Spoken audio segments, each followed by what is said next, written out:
Winter season आ चुका है और आप में से कई लोगों ने वेकेशन की प्लानिंग भी कर ही ली होगी। शिमला, कुल्लू मनाली और नैनीताल ये वो हिल स्टेशंस हैं जो इंडियंस के फेवरेट हॉलिडे डेस्टिनेशन माने जाते हैं। आप में से कई लोग इन जगहों पर कई बार गए होंगे, लेकिन आज के इस वीडियो में मैं आपको इन हिल स्टेशंस की वो डार्क साइड दिखाने वाली हूँ जिसके बारे में आप में से ज्यादातर लोग नहीं जानते या फिर जानते हुए भी इसे नजरअंदाज कर देते हैं।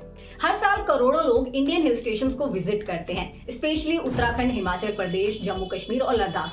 ये वो हिल स्टेशंस हैं जो विंटर और समर दोनों ही सीजन में टूरिस्ट से भरे रहते हैं। यूजुअली टूरिस्ट यहाँ पर आते हैं नेचर को एंजॉय करने के लिए। इसके अलावा ट्रैकिंग, कैंपेनिंग, एडवेंचर स्पोर्ट्स और स्नोफॉल वो रीजंस हैं जो टूरिस्ट को हिल स्टेशंस की तरफ अट्रैक्ट करते हैं। वहीं अब क्योंकि बेहतर ट्रांसपोर्टेशन की वजह से हिल स्टेशंस को विजिट करना पहले जितना मुश्किल भी नहीं रह गया है, तो टूरिस्ट जब चाहे यहाँ आ जाते हैं। अब इन चीजों की वजह से टूरिज्म को तो फायदा मिलता है, लेकिन ओवर क्राउडेड होने की वजह से ये हिल स्टेशंस अपनी रियल एसेंस खो रहे हैं। इंफ्रास्ट्रक्चर और हॉस्पिटैलिटी इंडस्ट्री के लिए ये जगहें किसी जैकपॉट की तरह है जो अंधाधुंध होकर यहाँ पर होटल्स, रेस्टोरेंट्स और क्लब ओपन कर रही हैं। वहीं इन हिल स्टेशंस के ज्यादातर लग्जरी होटल्स, रिजॉर्ट्स और क्लब्स के ओनर्स भी बिजनेसमैन, पॉलिटिशियन या फिर सेलिब्रिटीज होते हैं जिन्होंने लीज पर प्रॉपर्टी लेकर यहाँ पर अपने बिजनेसेस खड़े किए हैं। और ऐसे होटल्स और रिजॉर्ट का परसेंटेज सिर्फ 1 या 2% ही है जिसके ओनर एक्चुअल में लोकल है। और बड़े प्लेयर्स की इसी डोमिनेंस की वजह से यहाँ के लोकल लोग चाह कर भी टूरिज्म में अच्छा पैसा नहीं कमा पाते हैं। वहीं दूसरी तरफ ये बड़े बड़े होटल्स अलग अलग टैक्सेस के नाम पर टूरिस्ट को लूटते हैं। मॉडर्नाइजेशन की वजह से नैनीताल, शिमला, मनाली जैसे आइकॉनिक हिल स्टेशंस पर अब इनके पहाड़ी ट्रेडिशनल घर नहीं देखने को मिलते हैं। वहीं यहाँ की 90% से ज्यादा होटल्स और रेस्टोरेंट्स में पहाड़ी कुजीन को भी शामिल नहीं किया जाता है, और जिनकी में किया भी जाता है तो उनके रेट्स इतने ज्यादा हाई होते हैं कि ज्यादातर टूरिस्ट उन्हें अफोर्ड ही नहीं कर पाते। वहीं हिल स्टेशन की मार्केटिंग और एडवर्टाइजमेंट में भी यहाँ की कल्चरल हिस्ट्री को कम और नाइट क्लब्स और बार्स को ज्यादा प्रमोट किया जाता है,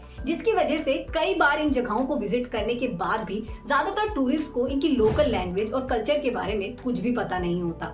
नाइट क्लब्स और बार कल्चर की वजह से पिछले कुछ सालों में हिल स्टेशन पर अल्कोहल और ड्रग कंजप्शन भी बहुत ज्यादा बढ़ा है। इसके अलावा road rage, accident, murder, molestation और रेप जैसे क्राइम्स भी लगातार इंक्रीज हो रहे हैं। एक रिपोर्ट के मुताबिक हिमाचल प्रदेश में साल 2021 में 360 रेप केसेस और 450 से ज्यादा मोलेस्टेशन केसेस रजिस्टर किए गए थे। वहीं उत्तराखंड में तो ये आंकड़े और भी ज्यादा बुरे थे।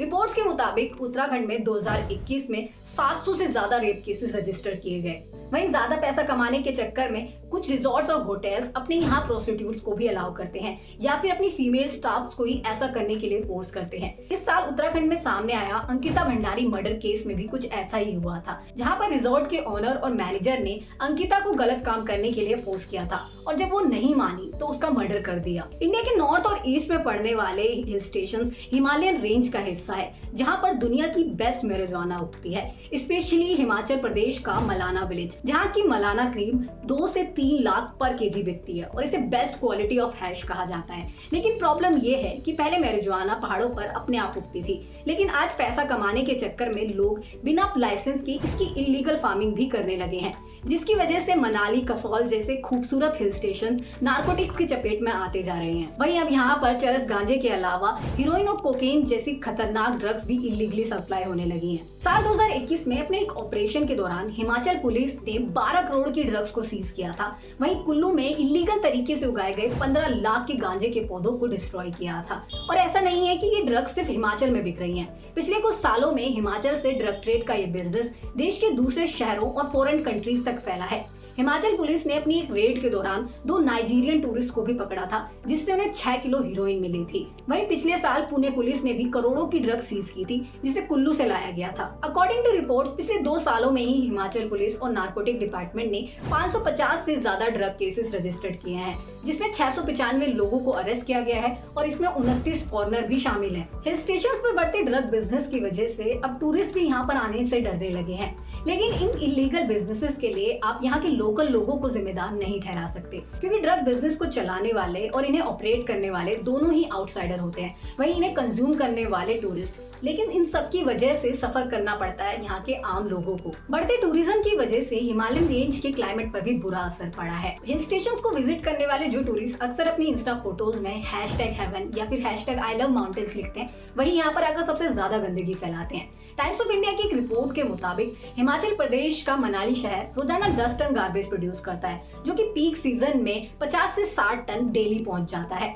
वहीं डंप यार्ड्स के नदी के पास बने होने की वजह से अक्सर गार्बेज ओवरफ्लो होने पर नदी में चला जाता है, जिसकी वजह से अब यहाँ की ब्यास रिवर भी पॉल्यूटेड हो रही है। पहाड़ों पर ट्रैकिंग के लिए आने वाले टूरिस्ट पॉलीथीन बैग्स, प्लास्टिक के कप्स और चिप्स के रैपर जैसी चीजें यहीं छोड़कर चले जाते हैं, ये सोचे बिना कि जो गंदगी उन्होंने फैलाई है उसे साफ कौन करेगा। कश्मीर रीडर की एक रिपोर्ट के मुताबिक ट्रैकर्स के फैलाए गार्बेज की वजह से ही कश्मीर का फेमस हिल स्टेशन दूध पथरी आज खतरे के जोन में है। गार्बेज से होने वाले पॉल्यूशन की वजह से हिमालय के क्लाइमेट में भी बदलाव आ रहा है और इसके ग्लेशियर बड़ी तेजी से पिघल रहे हैं। वहीं शिमला और नैनीताल जैसे ठंडे शहरों का टेम्परेचर भी अब 40 डिग्री के ऊपर पहुंचने लगा है। साल 2021 में उत्तराखंड के चमोली डिस्ट्रिक्ट में आया ग्लेशियर बर्स्ट के पीछे भी क्लाइमेट चेंज मेन रीजन था। वहीं माउंटेन्स पर ट्रैकिंग के लिए आने वाले ये टूरिस्ट माउंटेन्स को तो गंदा करते ही हैं, लेकिन साथ ही एडवेंचर के चक्कर में अपनी लाइफ के साथ भी खूब रिस्क लेते हैं। एडवाइजरी और गाइडलाइंस को जानने के बाद भी कई टूरिस्ट बिना एक्सपीरियंस गाइड की ही ट्रैकिंग पे निकल जाते हैं, जिसकी वजह से यहाँ पर मिसिंग और डेथ केसेस भी बढ़ रहे हैं।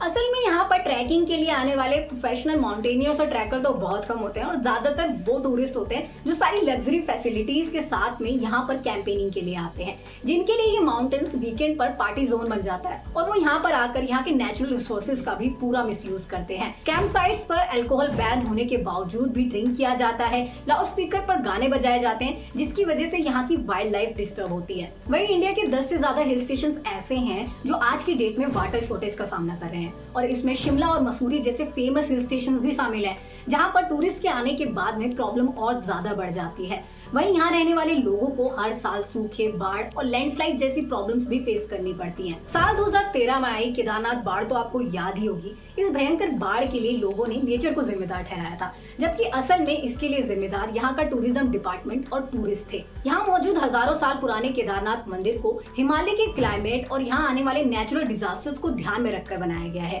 जिसकी वजह से भयंकर बाढ़ में भी केदारनाथ मंदिर को कोई नुकसान नहीं पहुंचा था।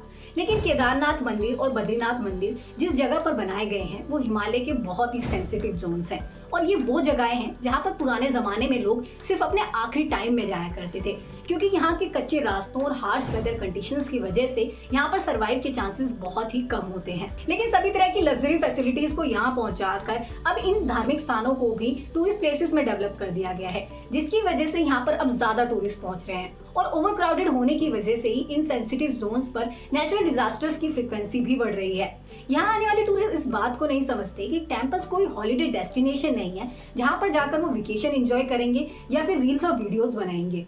एक्चुअल रियलिटी ये है कि आज की डेट में इंडिया के ज्यादातर फेमस हिल स्टेशन अपनी खूबसूरती को खोते जा रहे हैं, लेकिन इस बात से यहाँ आने वाले टूरिस्ट को ज्यादा फर्क नहीं पड़ता, क्योंकि वो यहाँ पर 2 या 3 दिनों के लिए आते हैं और एक्चुअल में यहाँ पर सफर करना पड़ता है यहाँ के आम लोगों को, जिनकी जिंदगी पहले से ही मुश्किलों से भरी हुई है और इन पहाड़ों को जो टूरिस्ट के इनरिस्पॉन्सिबल बिहेवियर की वजह से अपनी खूबसूरती खोते जा रहे हैं। एंड में बस मैं इतना ही कहना चाहूंगी कि अगर आप किसी हिल स्टेशन को विजिट करते हैं तो यहाँ की खूबसूरती को सिर्फ अपने कैमरे में कैद मत कीजिए, बल्कि इसे लेकर थोड़ा रिस्पॉन्सिबल भी बनिए और यहाँ पर किसी नाइट क्लब या फिर फैंसी रेस्टोरेंट में बैठकर खाना खाने की बजाय यहाँ के लोकल कल्चर को एक्सप्लोर करने की कोशिश कीजिए, ताकि यहाँ के लोगों को रोजगार मिले और आपको कुछ नया जानने और सीखने को मिले। खैर, इस वीडियो में बस इतना ही। अगर वीडियो पसंद आया हो तो इसे लाइक शेयर जरूर कीजिएगा और आपकी इस पर क्या राय है कमेंट बॉक्स में जरूर बताइएगा। और हाँ, ऐसी ही मजेदार इन्फॉर्मेटिव वीडियोस के लिए चैनल को भी सब्सक्राइब जरूर कर लें।